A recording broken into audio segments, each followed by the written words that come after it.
it is the GOAT because of sulfur. That is one of the hype that exists on the internet that actually does work, okay?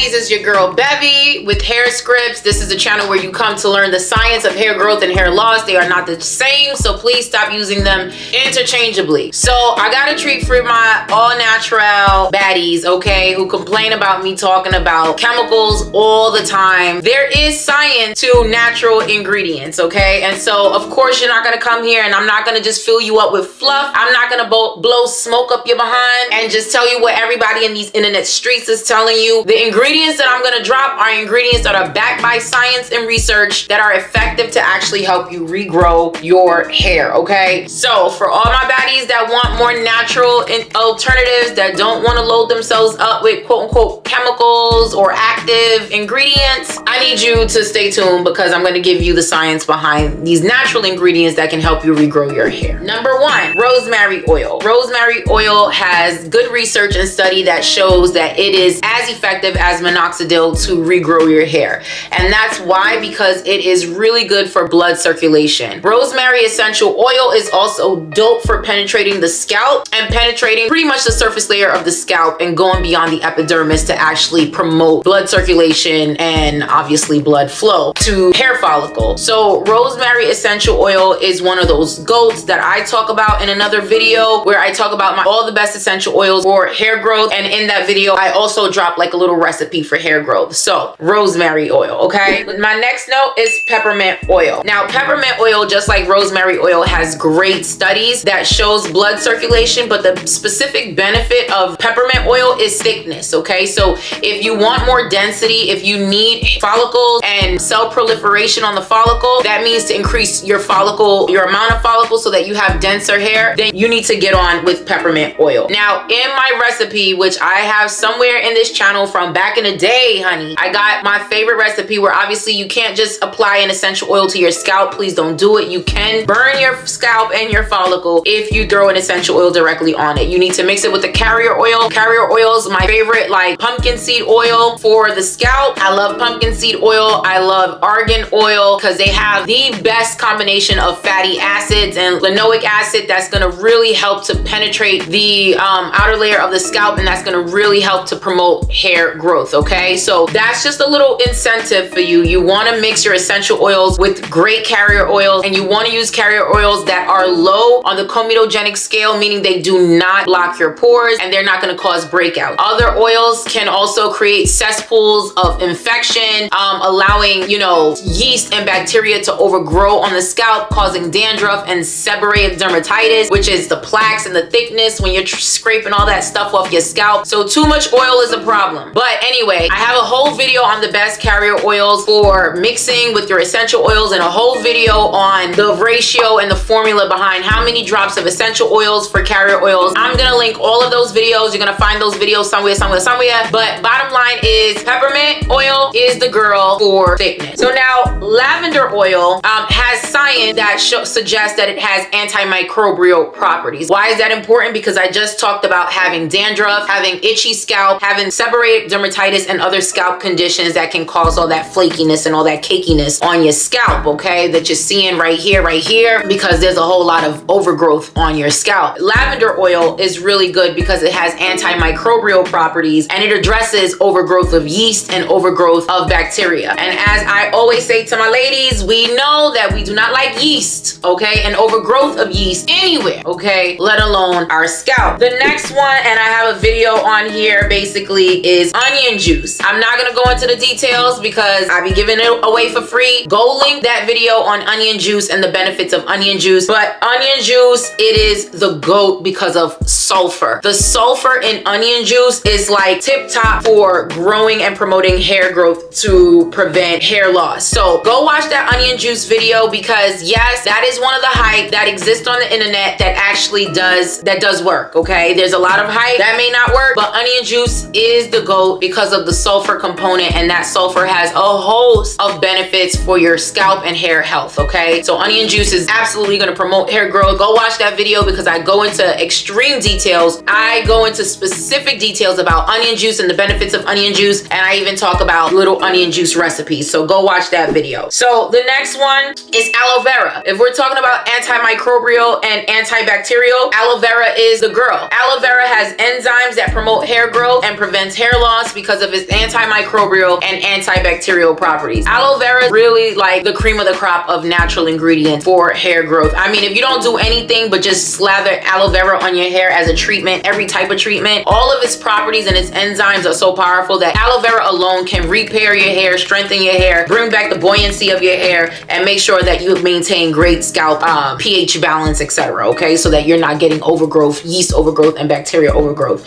So honestly, if you're an all natural girl and you're really looking for something to kind of implement with everything, I would make aloe vera that girl. I would make aloe vera kind of like the base of everything. And if you're trying to create creams, avocado, right? So if you need a cream base, we're talking chemistry. If you need a cream base, rock with avocados, and then you're gonna use aloe vera in everything because of all the enzymes and because of the antimicrobial and antibacterial properties of aloe vera. It's just that dope, okay? The next one is ginger. Why is ginger awesome? Because ginger has anti-inflammatory properties. We know that hair loss within itself and alopecia, or AKA alopecia, is an inflammatory response. It is an inflammatory concern, right? So hair loss, the best way to deal with inflammation is to use an anti-inflammatory, and ginger is a natural anti-inflammatory. And of course, ginger, you can use it topically, but it's always going to be more effective if you take it systemically, okay? So ginger.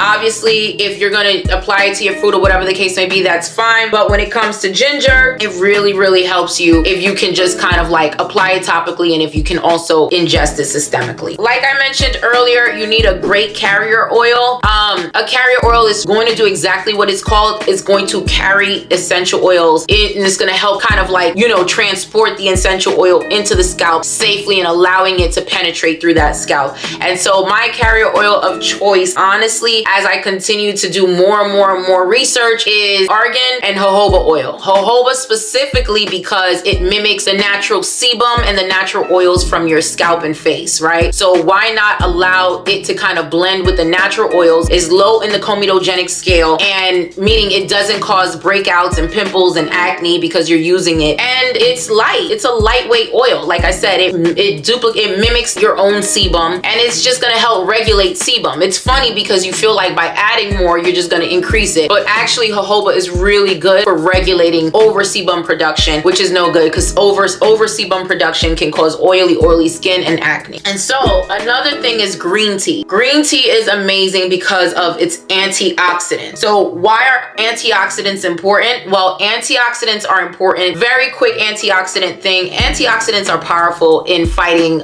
free radicals. Free radicals within themselves are basically just chaotic, okay? Free radicals are released into the body from stress, toxins, and toxic. Within itself, free radicals are toxins that are released into the body that's wreaking havoc. It's causing it's damaging your cells, it's damaging your hair follicles, and free radicals can be responsible for cancerous cells. And so antioxidants go in. This is the free radical, this is the antioxidant, and it goes in and it eliminates the free radicals. So the more free radicals that you have in your body that is causing fatigue, sickness, that is doing all kinds of things, messing with your hair follicles, messing with your cells in general, even causing premature grays, antioxidants are good for fighting free radicals. So you want to fight free radicals, and green tea is just superb when it comes to antioxidants. Of course, like with every and anything, you can apply it topically. As I mentioned, hair growth is a multifactorial, approach to hair growth. So there's nothing wrong with applying it topically and also taking it in systemically. So drinking a cup of green tea every day cannot hurt, and it's really good for the waist and weight loss as well, okay?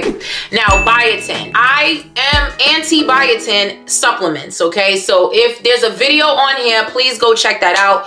You get enough biotin from just taking it in from your food sources like eggs and nuts and etc., okay?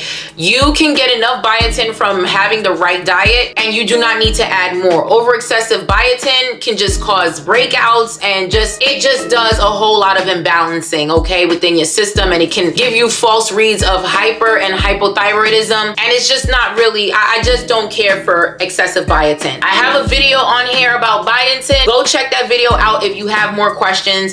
Like I said, I ain't gonna cheat and tell y'all the answers to the test. Go watch the video on biotin and why I specifically am not really for biotin supplements. A lot of supplements may have biotin in them, which if it's a little bit or if it's not too concentrated, that's fine. But just going in and tacking on more biotin is unnecessary. It's just ODing on the biotin. And honestly, if you just eat like 2-3 eggs a day, you're good with biotin, okay? That's if you're an egg eater. If you're vegan, go Google it. Because like I said, I'm not vegan. I'm not finna sit here and tell you what to do if you're vegan. I'm not about to, don't. And then iron, okay? Iron is pretty much essential for hair growth, for blood circulation, for blood flow. Iron deficiency is one of the #1 causes of hair loss. And you have to eat foods that are rich in iron, like spinach, if you eat meat, red meats, and then of course there's plant-based irons, plant-based foods that are rich in iron, okay? And then of course iron supplements if you are low in iron, and ferritin. And I have a whole video on here on iron and ferritin. They go together like peanut butter and jelly, and why it's important to have both. You can't have high ferritin and high iron, or low iron and high ferritin. Like, they need to be balanced, right? You need to keep ferritin high so that your iron, when it starts to deplete, can refill itself. If your ferritin is low, your hair follicles are suffering because your hair follicles are giving up its ferritin so that you can have more, so you can at least try to reef your ferritin stores.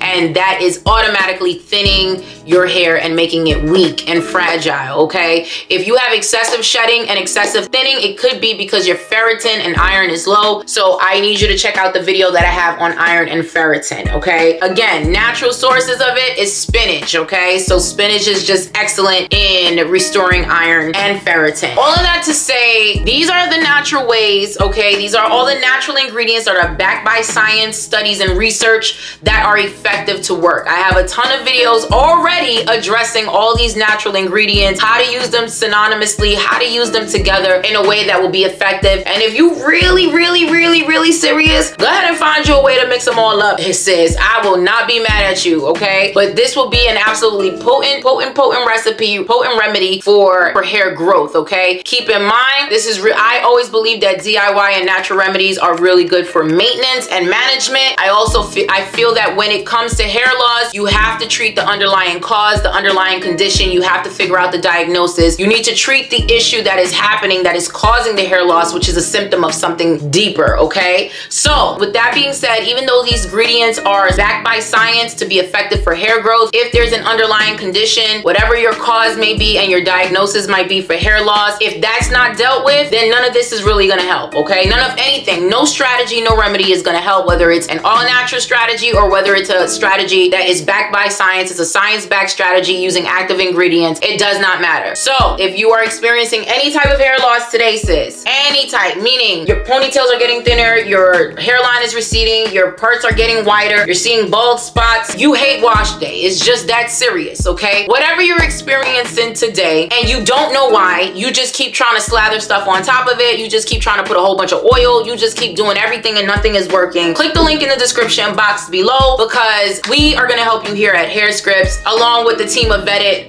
hair loss and hair restoration professionals that specialize in hair and skin of color, to help you regrow your hair by giving you a customized hair growth plan based on the type of hair loss that you have. Stop playing. Click on the link down below. All right, baddies, I gave you something natural. Stop complaining. Love you. Bye.